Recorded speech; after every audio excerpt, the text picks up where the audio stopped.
Good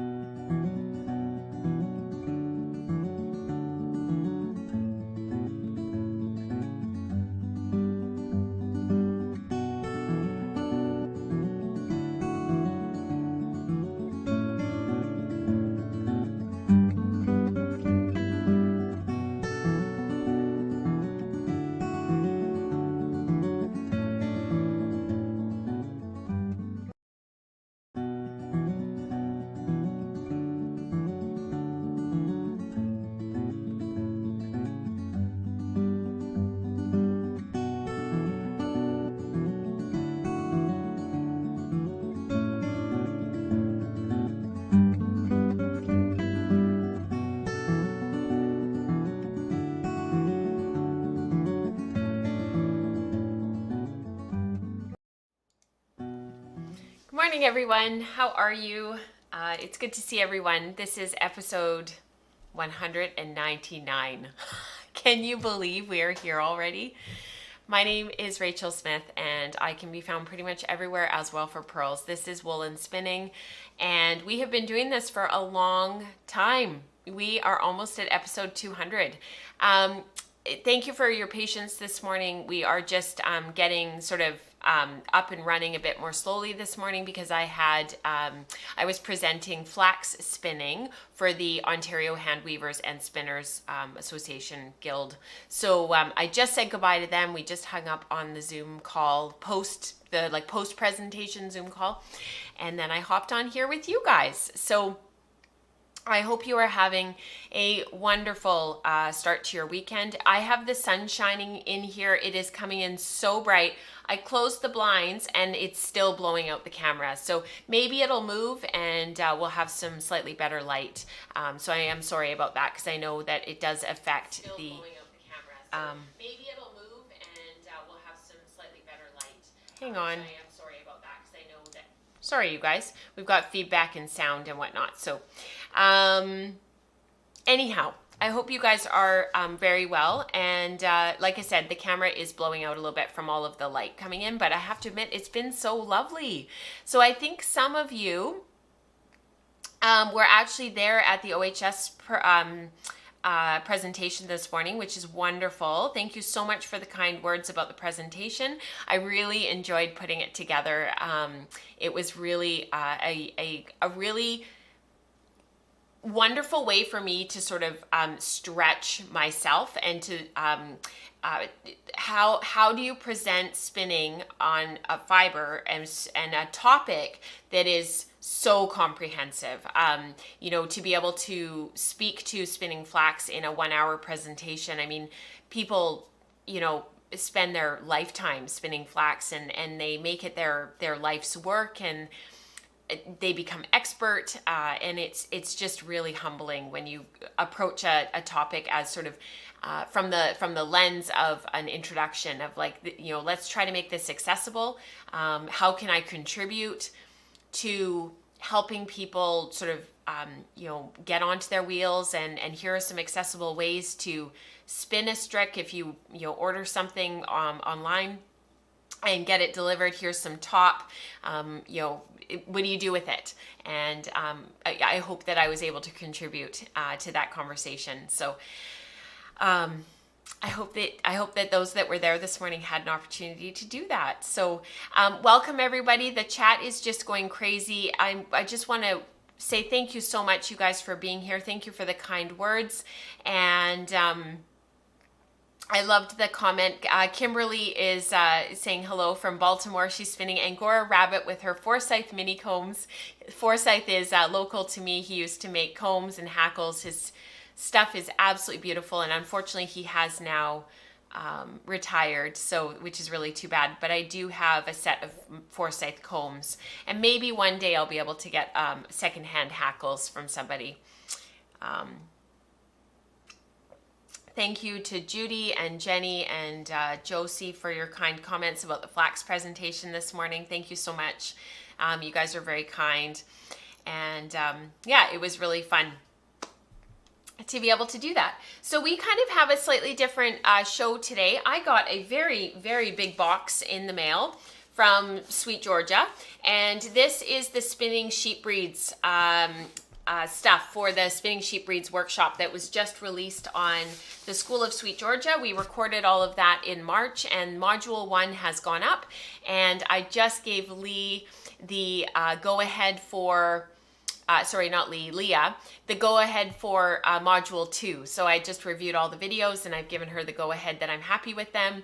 Not that I would ever say anything against her work and say, no, I'm not okay with them, because her work and the way that she edits the videos is beautiful. She does an amazing, amazing job. So I watched through them all, and so Module 2 is getting up and ready. So I thought we would unbox this today and we will talk about that. No way, Laureline. Forsyth is back in business. Diana, do you know anything about this? I didn't know they were back in business. That's so cool. And then I thought we would talk really quickly about my Beaumont Wakaya, which is alpaca spin, and some of the sampling that I have been doing. I haven't worked a whole lot on anything else because I've been trying to get my Fennel finished, my Fennel sweater. So we'll talk about that really briefly. And if we have time, we will do community participation, but if we don't have time, we will save it for next week.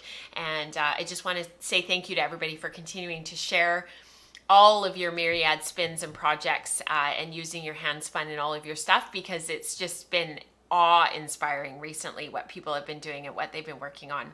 So yeah, thank you to everybody. So without further ado, let's run the credits and we will unbox this Sweet Georgia stuff.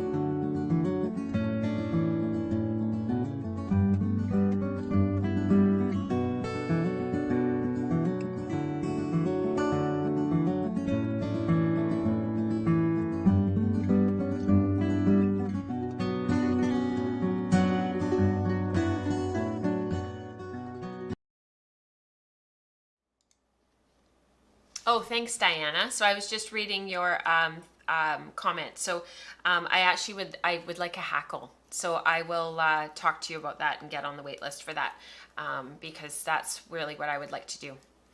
Thanks, you guys. Yeah, I have some of his stuff, Kimberly, because he's local to me, which is just fantastic. I think, is he local to you as well? I think, Kimberly, because you're located here too, I think, aren't you? Or are you, no, you're in Baltimore.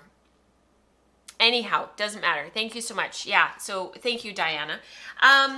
So, unboxing. I'm wondering what the best way to do this is. So maybe if I move my spins and we go to the product camera, I hope that you guys can see this. And I haven't opened this yet. Greta sent it. So Greta emailed me and said, it's on its way. And I said, okay. And then it like showed up the next day. So it was very, very, very fast. It got here. And I'm not sure if this is all 4 modules or if this is just, nope, this is all 4 modules, I think.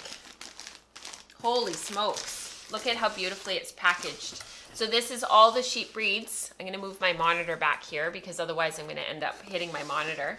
Because when I do the live stream, there's multiple monitors. So yeah, so this is for those who don't know about all of this, basically this is for the Spinning Sheep Breeds workshop that was just released on the School of Sweet Georgia. So I spent basically from late October through to the end of February writing and planning the workshop.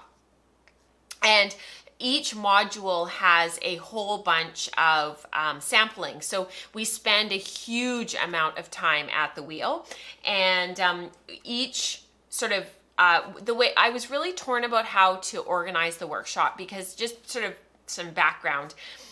it was really difficult to sort of figure out, do we want to divide the workshop into like classifications? Do we want to do it sort of more the way that the UK does it with like hill breeds, fat-tailed breeds? You know, there's lots of different ways of sort of organizing and classifying wool. And so one of the things that I found really challenging was, you know, do we kind of stick with the more traditional way of organizing the sheep breeds, which is sort of fine to medium, long wools, down wools, and primitives, double coats, or do we want to sort of do something outside of that? But the more that I sort of wrote the content, the more that I sort of went to sort of organize my thoughts, pulling in some of the research and some of the resources that are out there, it just made sense to sort of stick with that. So that's how the kit is divided up. So I'm not sure what's in here because I haven't seen this. This is so cool. So this is the fine. I don't even want to open this. Oh my goodness, it's popping out the end. It is so, so well done. So this is the fine to medium. So this is Finn, is the gray. Sorry about the camera. Rambouillet is in here, and Merino. So this is the Merino here, and this is the Rambouillet, and it comes in one of the Sweet Georgia tubes, which I love. I think that is fantastic. And it says spinning sheep breeds. So there's Finn wool, and this is fine and medium wool top, and it's 2 ounces each. Merino and then Rambouillet. So that is going to be really, really great to play with. And then let's see. Is this all the same? No.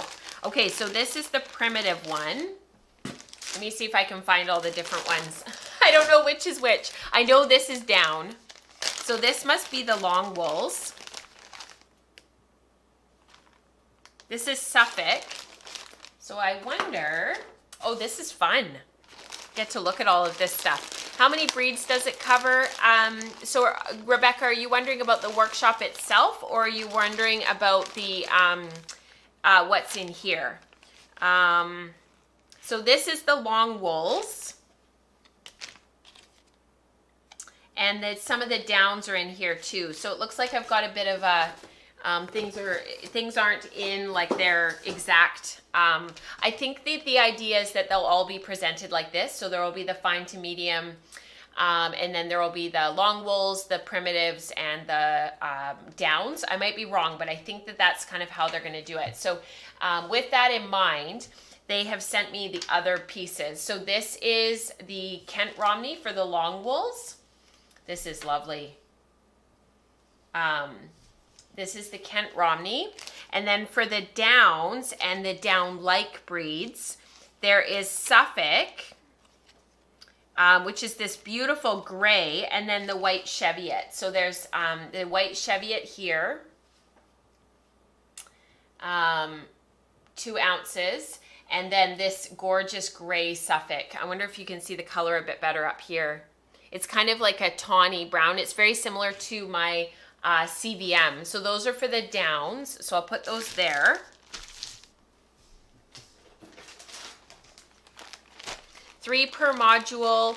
And okay, so for basically what I did for the workshop was each kind of hits, it's not that they hit all of the breeds within each classification. So within like the fine to medium wools, for example, it doesn't hit all of them, but it hits a few of them. So we talk on in the workshop about Finn, we talk about Merino, we talk about Corriedale, what else do we talk about? Cormo. And then we talk about, and then we spin different preps of those, and sort of explore what it looks like to spin different fibers in different ways. So, and we kind of work our way through that in each of the modules. So for the long wools, we look at Romney. We looked at a carded Romney prep, which you guys know how I feel about that. And the reason why I included it was because it was so challenging. We talk about Teeswater. What else did we cover? I actually, to be honest with you, I can't remember. So this is Jacob. That is going to be amazing to spin. These are the primitives. So this is Gotland, gorgeous Gotland. I love Gotland. And then this is white Icelandic. So these are the primitives here. So white Icelandic there. So we've got Jacob to spin, we've got some Gotland to spin, and then we've got some Icelandic to spin. In the primitives, we spun the breed and color study. So we included Shetland, and I did Jacob, I did some Icelandic.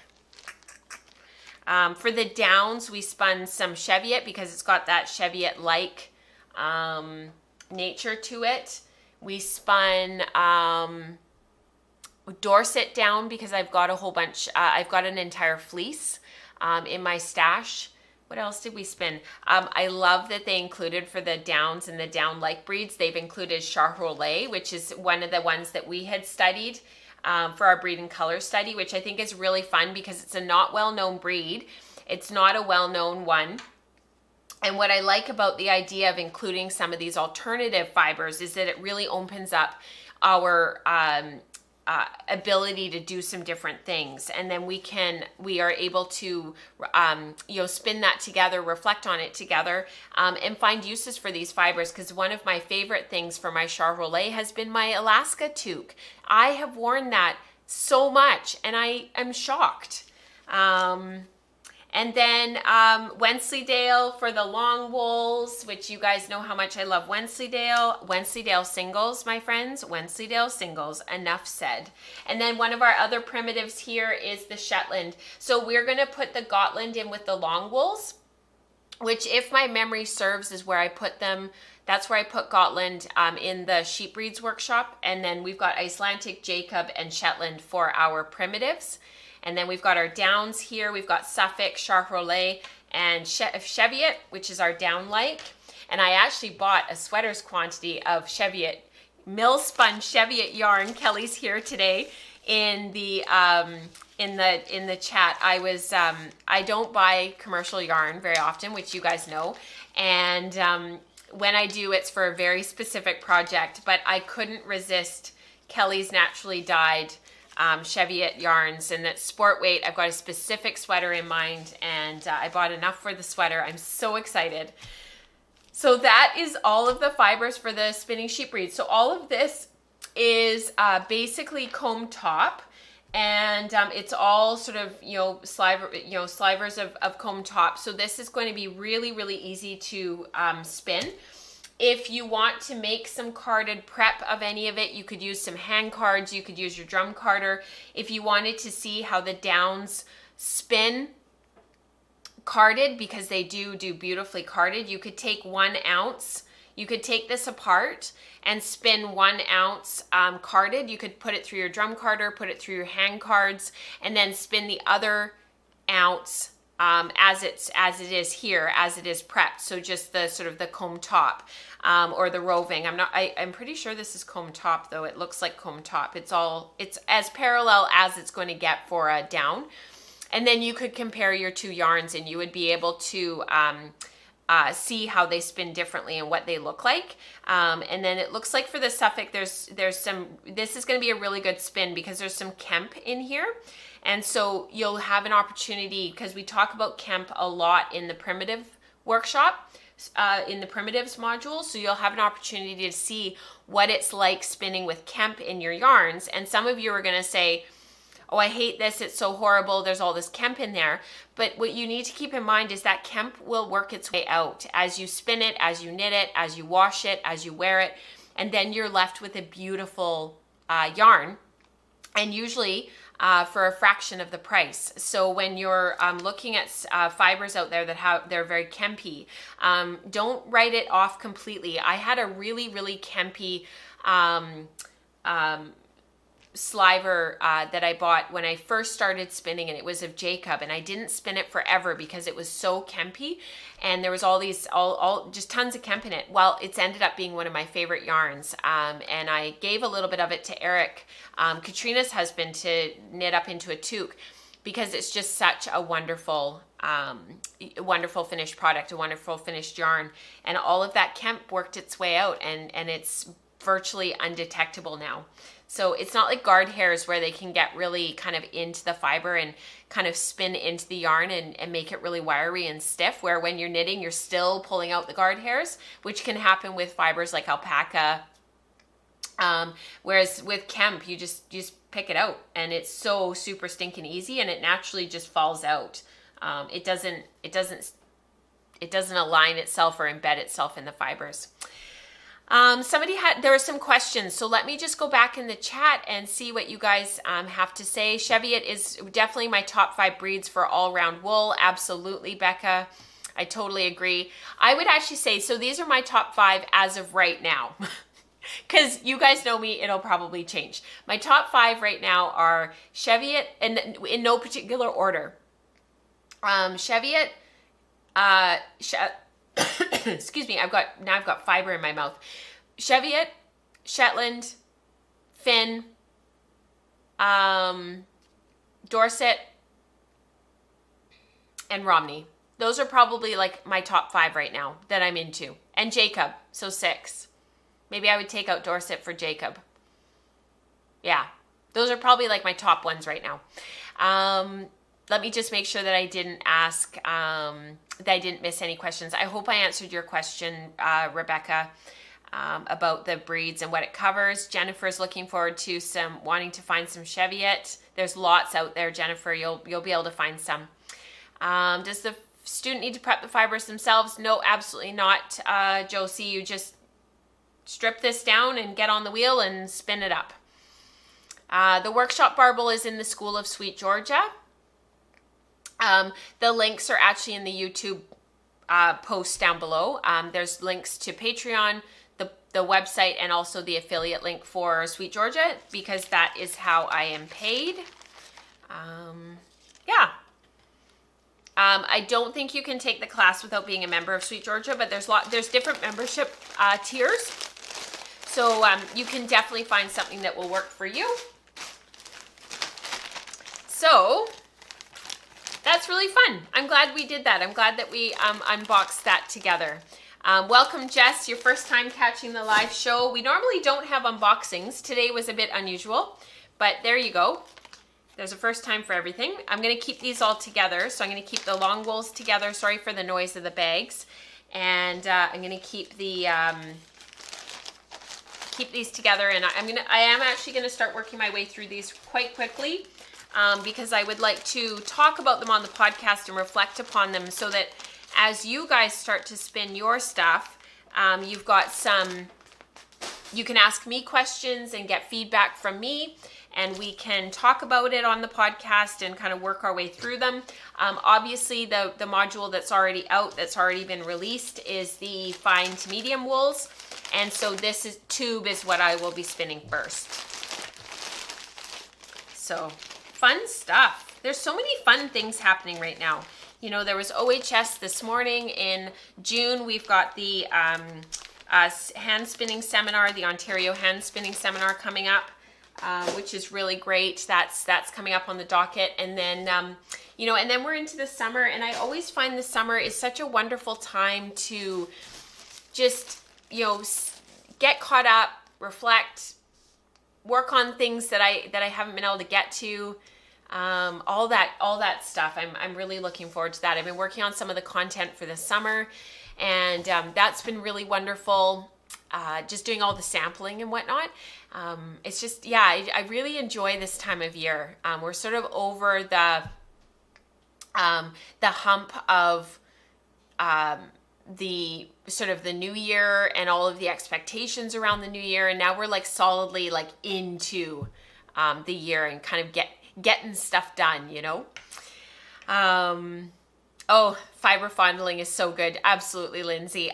So the class start date, there is no specific date. Module 1 is already up. So I hope that helps, Josie. My favorite is whatever I'm spinning right now. Totally, Rebecca, I hear ya.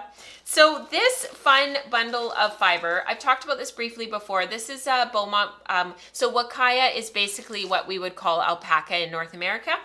This is from a UK mill. When we say alpaca in North America and you're talking about alpaca, it's sort of implied that you're not talking about Surrey alpaca or Cria fiber. So the baby llama, baby alpaca.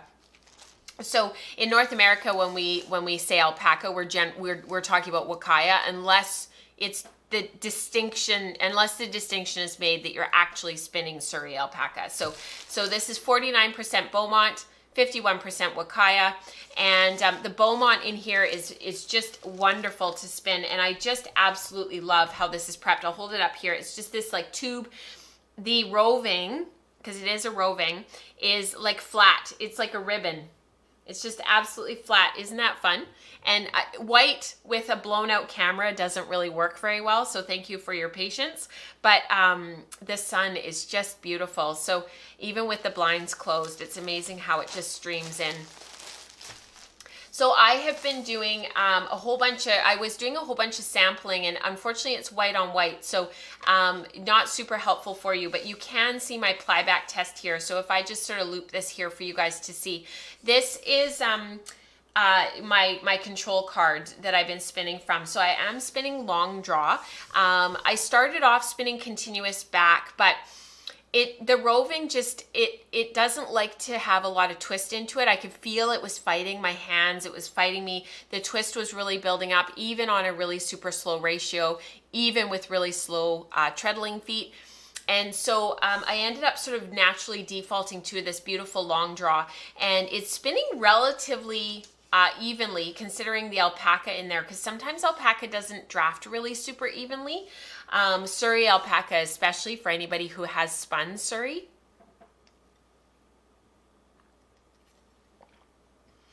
And I am lightly sensitive to alpaca, so I find the fibers, like as soon as they start to get into my mouth and into my throat, I can really feel it.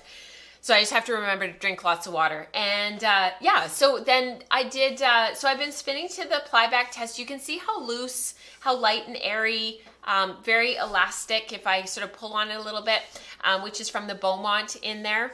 And a little bit inconsistent from that alpaca fiber, a little bit underspun in areas, but a really nice twist angle, sort of about 35 degrees.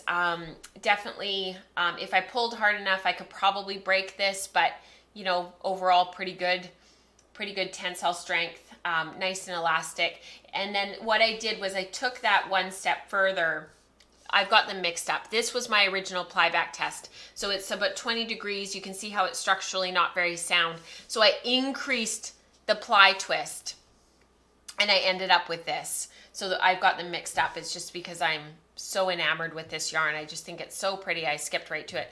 So if you, if I were to even up the ply twist even a little bit more and add a little bit more twist and give it just sort of a couple of more twists and up ply it a little bit, like that, just sort of a twist angle of about 40 degrees, it just creates this gorgeous, gorgeous 2-ply. Got that lovely bounce in there and sproing. You could even put a whole bunch more twist in there, make a really super high twist yarn, and that would a lot of that twist would dissipate and wash out, and now you've got this really strong yarn from that alpaca in there, that durability in there. That would actually be a really beautiful weaving yarn. That really firm twist in there, that's actually got me thinking maybe I should do that and weave with it. Huh, because I originally thought sweater, but now I'm kind of wondering, looking at that really high twist yarn. And then I did a 3-ply plyback test, and I'm sorry that the light isn't a little bit better that you can really see it, because the 3-ply is absolutely gorgeous. It's got this really lovely twist angle, and it's really round. It's a little bit inconsistent from that woolen spun nature, a little bit fuzzy, so it's not super defined in the singles, but I added more twist to this before I did the plyback so that the 3-ply would really bounce back into place and really form a structurally sound yarn. And I saw a lot of potential in that 3-ply as well, but I'm kind of liking that up-plied 2-ply. I'm kind of loving that, actually. That firmer yarn for a 2-ply and do a blanket. I wonder. Do a 3-yard warp, and then we'll weave at 45 inches wide and do a blanket. All these thoughts. So let me catch up with chat. Yes, time to organize and reorganize bins and fiber stash. It's so funny because I've been organizing my stash recently and going through all my stuff and documenting it. I put it into a Google Sheet. And for those who haven't seen that and would like to see what that looks like, there is a sharing link so that you can see what my organization looks like. And if you can't find it, just let me know, but it's in the index. And I was looking for fibers in my stash for the summer spinning for all of our camelid stuff coming up. And I just went to my Google Sheet, typed in what I was looking for, and it popped up bin 8 and bin 10. I went and looked, there it was. I was like, this is amazing. Why didn't I do this years ago? So silly. So that was really kind of fun. I don't know if anybody answered you about your Beaumont question. So Rebecca says, what kind of wool is Beaumont? I haven't heard of that one. So it's a fine to medium. It's from Britain. It was actually Eve that sent me this. And my little sheep breeds, my field guide sheep breeds book is actually behind the monitor. Otherwise, and I can't reach it. So otherwise I would grab it. But it's kind of got, it's very bouncy.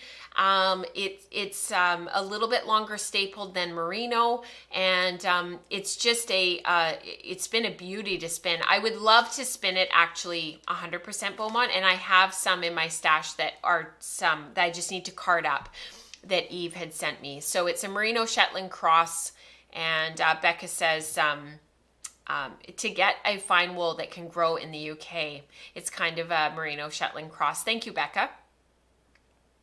Seeing all this fiber makes me want to spin, but I have a deadline on an art quilt project that has taken me a couple of weeks of focus. Just a few more days. You can do it, Jennifer. I know you were working so hard yesterday in book club. You can do it. So Beaumont is a sheep. It's a merino Shetland cross. It's a fine wool. So the locks that I have in my stash, they're very bouncy. They're very, they feel a lot like Polworth or Targhee. They've got almost like a slightly downy feel to them, but they're definitely a fine wool, very bouncy. And this is actually a really nice marry of the alpaca with the Beaumont, because the alpaca, the wakaya, has that really silky nature, and it's got that durability. It's got that sort of that drape and that warmth, but then the Beaumont brings the bounce and brings the elastic quality and the memory. So then spinning it as I'm drafting it out and as I'm doing the long draw, it's just drafting out beautifully, and then it twist locks and then you run it onto the wheel. It's a very fluid, fast spin.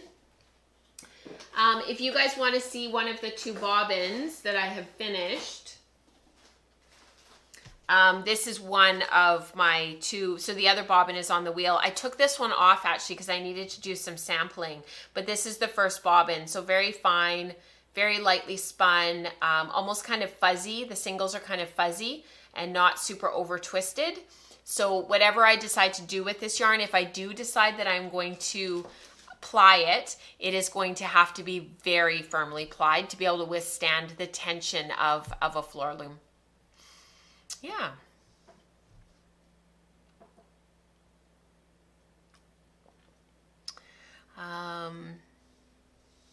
I am so undisciplined seeing my spinning control card.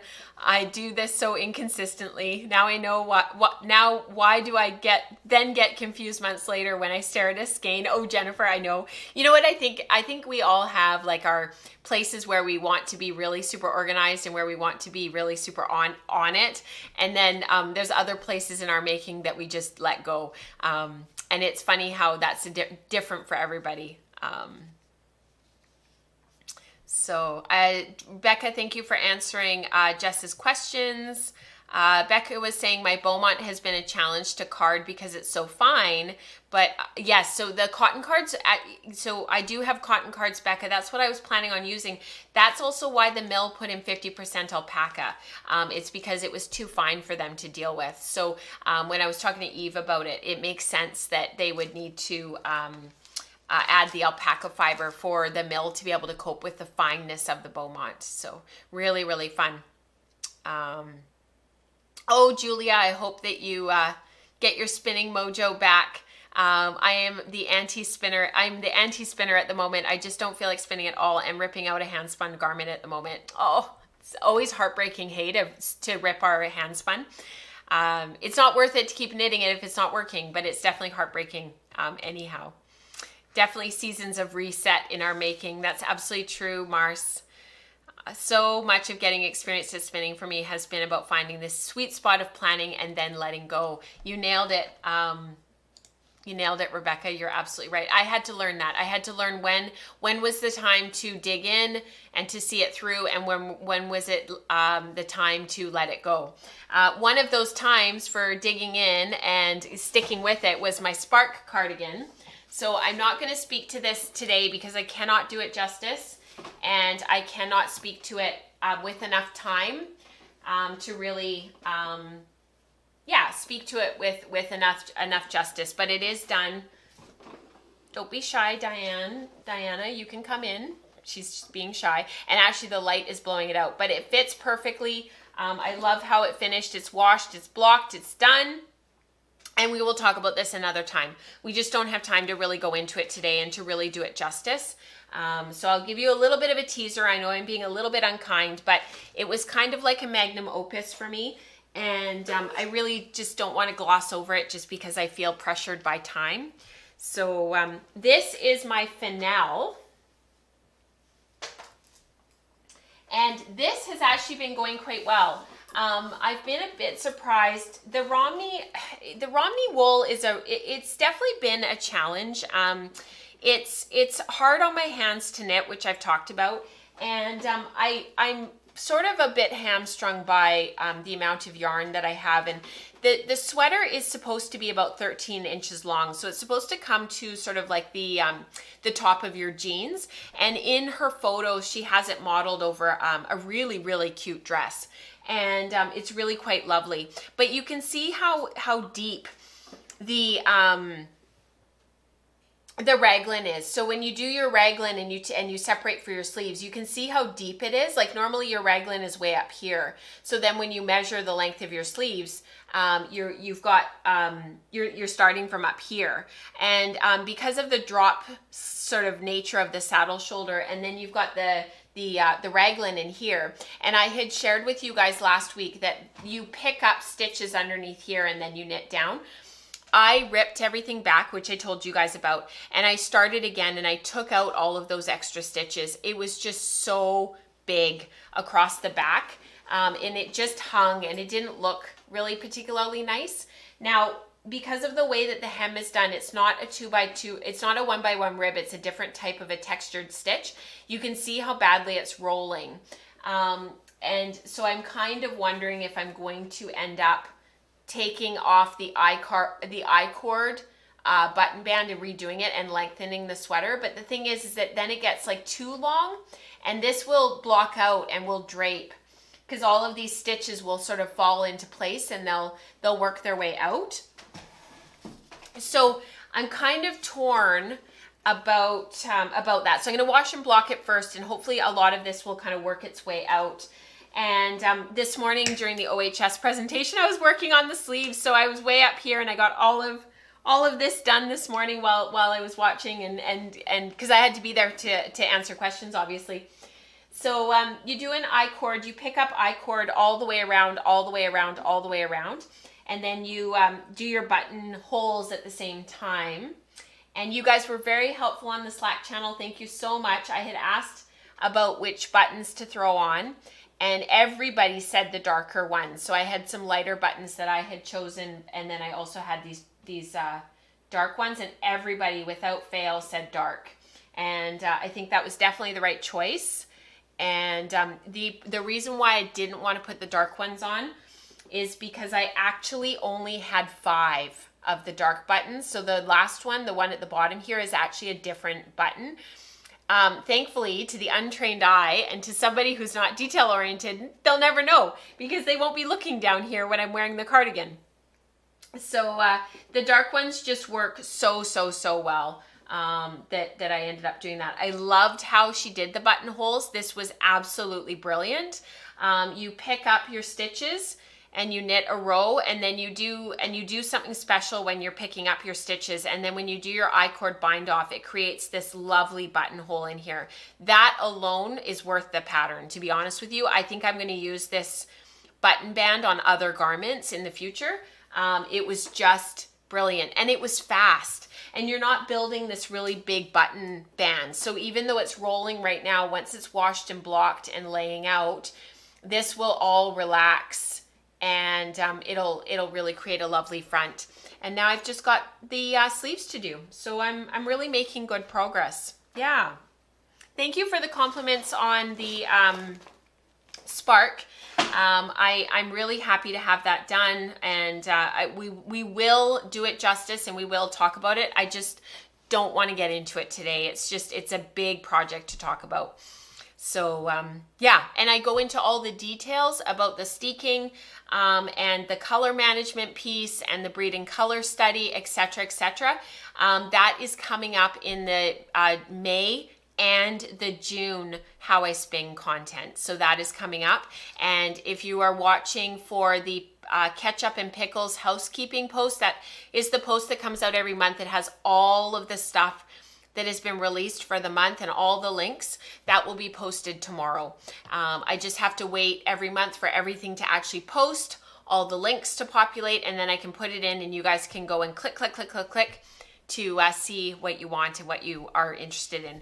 But the Spark cardigan is covered quite extensively in the upcoming How I Spin content for June. So if you're a co-executive producer or higher on Patreon, you will be seeing all of that. So yeah, thank you guys. If nobody has any questions about this, we can move on. The construction of this is really fascinating. You cast on up here. You can see my cast on yarn. I haven't cut it or woven it in yet. It's here. You cast on, you build your saddle, and then you go to a raglan. And like I said, it is quite large. This is the smallest size, and it was quite large on me. So I did resize it a little bit and take out some of those extra stitches under here.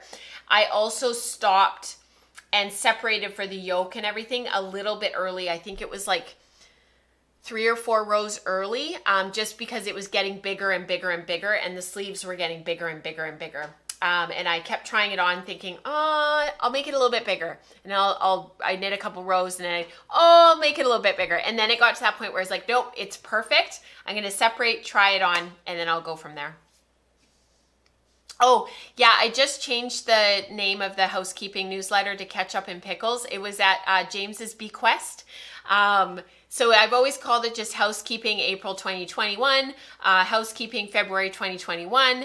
And James was like, well, our housekeeping is called Ketchup and Pickles. And I was like, okay, what does that mean? And he's like, like we're catching up and pickles. We're playing. So I named it Ketchup and Pickles from now on.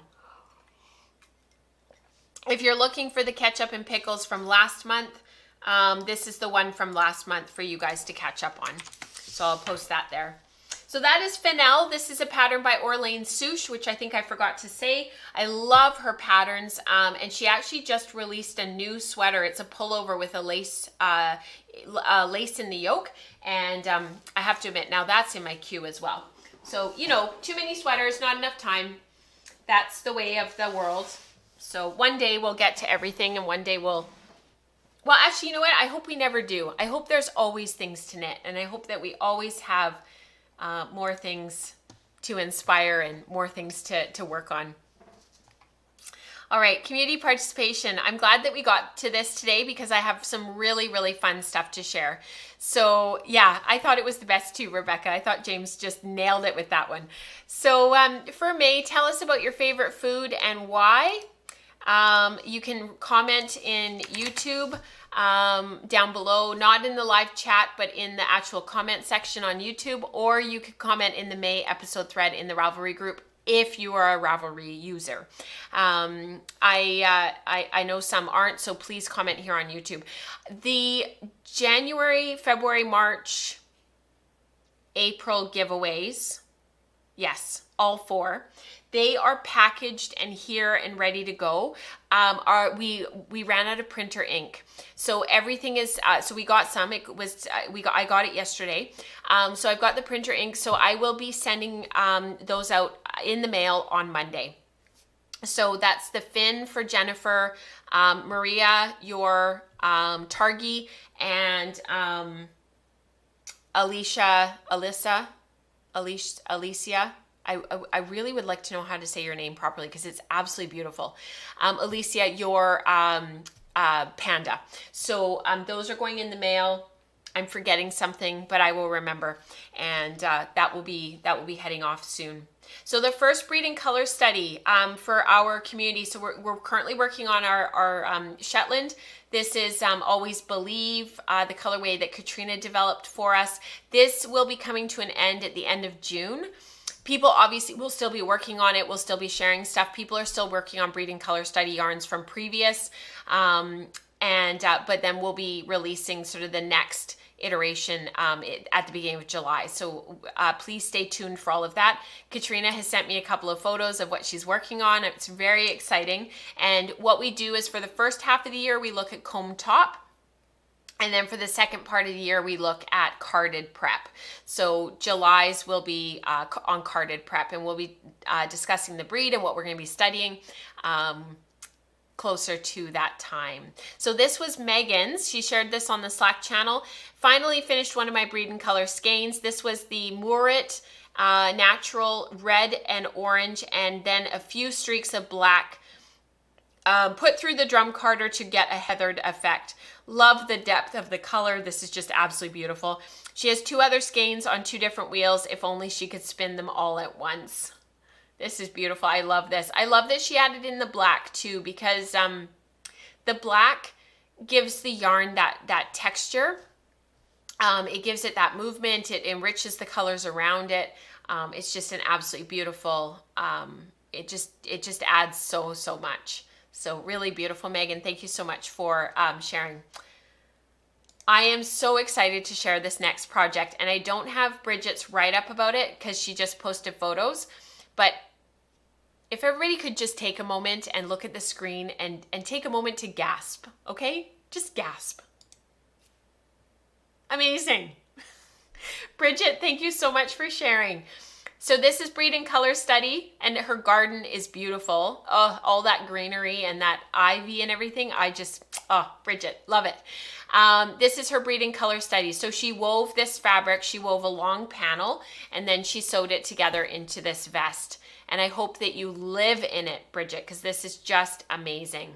And she's got the fronts kind of crossed over, but it just hangs really beautifully. Yeah, love it so much. I know, Becca, right? Can't believe July is coming up so quickly. School is almost over. Yeah. Thank you, Bridget, for sharing this. It's just amazing. Now, Kristen, I don't know how I resist weaving week to week. Wow, says Mars. Beautiful job, says Jackie. I think she just did an amazing job, you guys. Absolutely. Weaving is gorgeous. This is from Kristen. Bridget, such a great piece. Stunning. Thanks, you guys. This is from Kristen. She is spinning up her Breed and Color Study. She finally got out of her perfectionist headspace when looking at her Breed and Color Study. It's her first time participating, and she had very high expectations and was so stuck with planning. After watching the most recent Spinning Pearls, that's our monthly teaching content that patrons get when they join, I realized that I have the skills to sit down at the wheel and just feel what the fiber wants to be. I have a finished yarn in mind that I think would work well as a contrast color in the throw over, when paired with a commercial yarn in my stash. And if it doesn't work exactly to plan, then I can adjust. Absolutely, Kristen. I love your attitude. Sometimes we just need to put planning to the side and enjoy the process. I'm stopping every so often to measure my singles as well as using the plyback test to keep an eye on the finished yarn. Well done, Kristen. Absolutely. And we often say that, breeding color studies should not come out of your budget for fiber and yarn that's for play. It should come out of your education budget. This should be fiber that you are working with to push your comfort zone that may or may not work out. So this isn't stuff that's precious. It's not stuff that we should be stashing. It's not stuff that we should, I hate shoulding on everyone, but I excuse the use of the word should, but this is not fiber that is precious, that should be that we approach with, I want this to be perfect, I want this to be XYZ. This is an opportunity to play and to learn. So really well done, Kristen. And we talk about that a lot when we approach breeding color study. This really fun one is from Jackie. Here is her latest spin. She bought this Romney from Lopez Island in Washington. We spent our summers boating in the Washington San Juan Islands, so this wool is very sentimental, and much of the island came with the fleece with all of the VM, all of the vegetable matter, for those who don't know what VM is. I got to know my new Hansen spinner spinning this quantity. Congratulations on your Hansen, Jackie. That's wonderful. She tried to spin with a low twist, low ply, and she's becoming a convert to 2-ply. I love 2-ply. It isn't super soft, but could see it as an outerwear garment or maybe a hap. Total 1,675 yards, 15 ounces, and a 2-ply. Beautiful, Jackie. It's funny how the low twist 2-plies, when they're on the bobbin and on the wheel, I always think, like it just doesn't look great. And then you see it washed and skeined and it looks amazing. So really well done, Jackie. Beautiful spinning, very consistent, lovely twist angle. And it's gonna just make a beautiful yarn because that Romney is just gonna be gorgeous. Really nice. Shoulding on everyone. I say that all the time, Laura. I always say, as soon as I start saying should, or I start saying shoulding, I'm always like, don't should on yourself. It's so, when I learned about that back in, I want to say like, I think Mike and I were newly married, about the whole should thing. I should do this, I should do that, should. When I kind of learned about that, it made me realize how much inadvertent pressure we put on ourselves without even recognizing it. And as soon as I start shoulding on myself, or I'm shoulding on others, or somebody's shoulding on me or on themselves, I always stop and take a deep breath, and I just think, where is this coming from? And what's the missing link here? Why do I feel that I should do this, or that person should be doing that? What is the missing link there? What is it that I'm missing, that I feel that this thing is lacking, or that I should be doing this thing? Is it something that brings me joy, that allows me to be my authentic self, that allows me to feel deep joy? Or is it something that I feel beholden to, that I feel that there's expectations there, that I feel that somebody is expecting something of me, and then there's that resentment there? And how do we balance those two things? Because generally when something brings us deep joy, and something brings us a lot of fulfillment and a lot of joy, because remember, happiness comes from things happening to us, whereas joy comes from inside. And so when we have that opportunity to engage in joyful making, joyful activity, joyful things that fill us up, there is no shoulding, there is no expectation, there is no resentment, there is no baggage there, and we don't get stuck in that place. We're able to take the time and the space to enjoy that thing, to find the joy in that thing, and then we're able to move forward. So hence the shoulding conversation. Sorry to get deep for a minute. Well, not sorry, but just sort of a segue for a minute there. Mars shared her Manx Lockton spin. I just love that we are continuing to work with this fiber. I have some Manx in my stash that I'm dying to get to. It is on my list for this summer, and I can't wait for Mars, Kelly, and I to sort of have a bit of a mind meld, a brain meld on Slack about the differences with all of our yarns. So this is her Manx spinning project. The skein is a 2-ply weighing 70 grams, approximately 132 yards with 57 degrees of twist angle. I love that. So intentionally high twist. It has 5.5 twists per inch, and she's eyeballing it at a worsted weight. She is grateful for all these firsts. First double-coated fleece, first hand-carded project through a full skein, and first supported long draw project. The yarn was soaked and snapped, and it bloomed a lot as predicted. It is elastic and lofty, and this caramel brown shade is addictive. Absolutely. That's why I want to spin mine. I'm not sure I am a full convert yet to manual fiber prep, but this feels like an accomplishment that helped me work through the fiber's inherent properties. Project plans are not set, but a cowl or some color work is likely. Thank you for sharing all of this. Yes. Thank you, Mars, for continuing to share that project all the way through.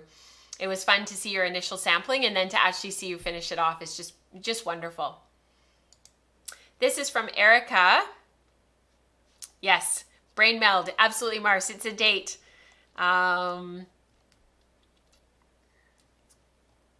right, this is from Erica. This is sample spinning and play. So Erica is spinning a deep dive into twist direction and weaving. She'll be combining S and Z and Z and S yarns in a variety of ways to see if there is any difference. So this was an idea. I don't know if Erica got this from, oh yeah, sorry. Erica got this from an idea that she's been working with that she talked about on Woolen Spinning Radio, which was just released yesterday for all patrons of the community. So please check out the most recent episode of Woolen Spinning Radio,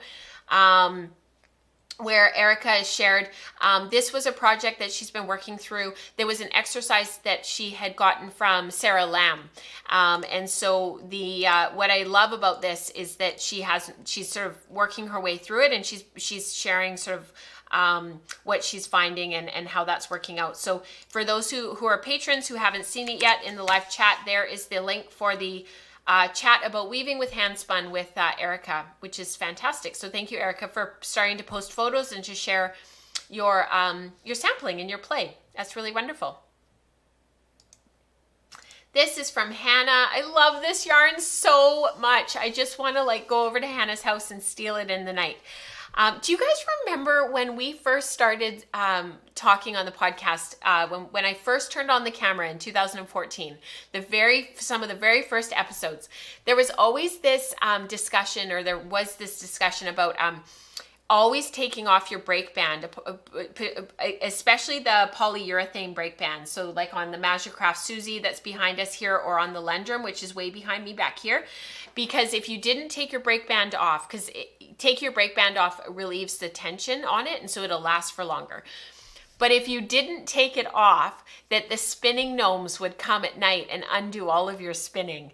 And I had totally forgotten about that until I saw this yarn, and I thought, oh, I wonder if the spinning gnomes could go and steal this for me. So this is from Hannah. It's from bat to finished yarn. The bats were blended from various fibers: alpaca, Shetland, camel, silk, mohair, and Romney. The finished yarn is a 3-ply, about 910 meters and 16 wraps per inch, and it's beautiful. Drool that gray, right, Mars? Absolutely. Gray, all the things. And what I like about this is because it was a bat and she blended in all those different things, there's a lot of texture in there. So there's that interest in there. You can see in the finished yarn that little bit of pink coming through, that little bit of goldenrod coming through. It's just really beautiful. It gives it a lot of depth, a lot of interest. This is from Kat. Katya. The finished skein, not much blooming, wraps per inch is almost unchanged. This is 150 meters from about 100 grams. It's a bit short for a pair of socks for her, but she's going to find something else for the toes and the heels. So this was a sock spin that she'd been working on. Beautiful. And I can't remember what the fiber was. I don't know if Kat's here today, but I can't remember what the fiber was because it was a different blend that she was working on. I don't think it was BFL, but I feel like it had mohair in it. Might be wrong, but I'm sure somebody will answer and say what it was.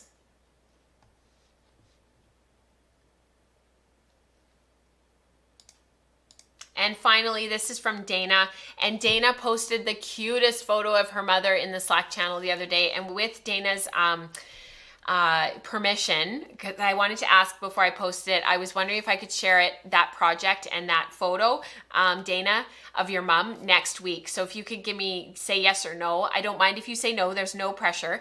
But if you don't mind, because it's just such a wonderful photo and a wonderful project. This is, so yeah, Dana, if you don't mind letting me know, because I didn't want to post a photo of your mom just in case, because it is on the YouTube. Oh, thank you, Dana. Okay, we'll share that next week. So big teaser for next week, you guys. So this is from Dana. She had some fun on her drum carder one day and had to spin the yarn right away. I love that when that happens. It's 50% 2 colors of Shetland and the other 50 a mix of a scummy green that she's pretty sure had some silk and alpaca in it. A merino silk, gray blue, and some brighter blue greens not pictured. She had two 50-gram bats, ran them through twice, and she spun them on her Jensen Ashley wheel, continuous backward, ending with about 11 to 12 wraps per inch. The yarn feels soft and exactly what I was hoping for. I love all these colors. That ochre yellow with the gray, oh, it's so good. So good. Such good colors. So thank you, Dana, for sharing. Thank you, everyone. I know a couple of you have had to say goodbye. Becca is, it's their evening there, so she's getting the boy ready for bedtime, and they're having dinner and whatnot. So thank you, everyone, for being here. Thank you to Kelly for being here. Totally hit the wrong button. Sorry, you guys. Thank you so much for being here today. It's been a lot of fun. I know the podcast went fast today. We started a couple minutes late because I had the OHS presentation this morning. And then we've got queries and explorations coming up next at 10 o'clock. I will start the Zoom meeting at 9:45 just because I need a little bit of a break in between things. So thank you for your patience and for letting me do that. And thank you so much for being here today. I really enjoyed today's conversation. It's just wonderful to have that time here with you guys every Saturday and to do the live stream. Next weekend is actually our long weekend here in British Columbia. Things are still very locked down and very restricted. We will be home. We have no plans, so we will be streaming same time, same place here, and it's kind of fun that it's the long weekend and it's episode 200, so that'll be something to look forward to.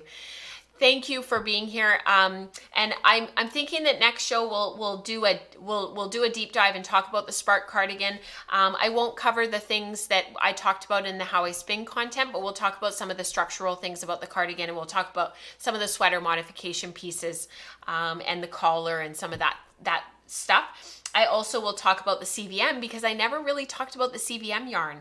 I kind of talked about it in the background on the podcast as I was spinning and making it, but we never really did a deep dive into that yarn. So we will be talking about that CVM next show. So thank you so much, you guys, for being here. Have a wonderful week. Coming up this week, we have a Maker Morning on Thursday. So for those who have signed up for this coming Thursday, please have the Zoom link and everything is in the Sign Up Genius for those who've signed up. If there is room, if there is not 25 people already registered and there's still room and you would like to join, please do so.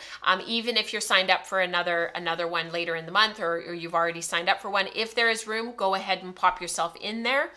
And I think that's it for this week in terms of things that are happening. So I will see you guys next Saturday. And for those participating in the Maker Morning, I will see you guys on Thursday. So until next time, happy spinning, happy knitting. And if you guys have any questions about what we talked about today on the show, please don't hesitate to chat with me. The best place to get a hold of me is in the Slack channel. Just tag me at wellforpearls_admin or on Ravelry. I do check YouTube, but it's a lot. And it's multiple places. So thank you for your patience. And until next time, happy spinning. Bye, guys.